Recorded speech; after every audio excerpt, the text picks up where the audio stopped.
ഇന്ന് രാവിലെ ചേട്ടൻ കുറച്ച് ചിക്കൻ വാങ്ങിച്ചുകൊണ്ട് തന്നേനെ. അപ്പോൾ അതൊന്ന് കറി വെക്കാവേ.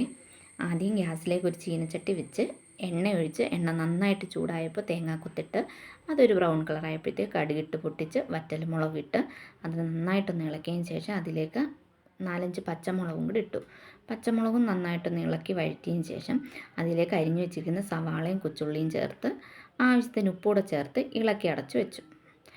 ഉള്ളിയൊക്കെ ഒന്ന് വഴണ്ട് വന്നപ്പോഴത്തേക്ക് ആവശ്യത്തിന് മുളക് പൊടി, മല്ലിപ്പൊടി, മഞ്ഞൾപ്പൊടി, ഉലുവപ്പൊടി ഇത്രയും ചേർത്ത് നന്നായിട്ടൊന്ന് ഇളക്കിയതിന് ശേഷം അതിലേക്ക് ചിക്കൻ മസാല, അല്പം ഗരം മസാല, 1 സ്പൂൺ കുരുമുളക് പൊടി ഇത്രയും കൂടെ ചേർത്ത് പൊടിയുടെ പച്ചമണം മാറുന്നിടം വരെ നന്നായിട്ട് ഇളക്കിയതിന് ശേഷം കഴുകി വെച്ചിരിക്കുന്ന ചിക്കൻ മസാലയിലേക്ക് ചേർത്ത് നന്നായിട്ടൊന്ന് ഇളക്കി അടച്ചു വെച്ചു.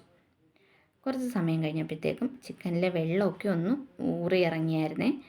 അതിലേക്ക് നന്നായിട്ടൊന്ന് ഇളക്കിയതിന് ശേഷം നമ്മുടെ ഗ്രേവിക്ക് അനുസരിച്ചുള്ള വെള്ളം ചേർത്ത് കൊടുത്ത് നന്നായിട്ട് ഇളക്കി അടച്ചു വെച്ച് വേവിച്ചു. ചിക്കൻ ഒരു പകുതി വേവൊക്കെ ആയപ്പോഴത്തേക്കും അതിൻ്റെ അടപ്പ് മാറ്റിയിട്ട് അതിലേക്കൊരു തക്കാളിപ്പഴം കൂടെ അരിഞ്ഞ് ചേർത്തായിരുന്നേ.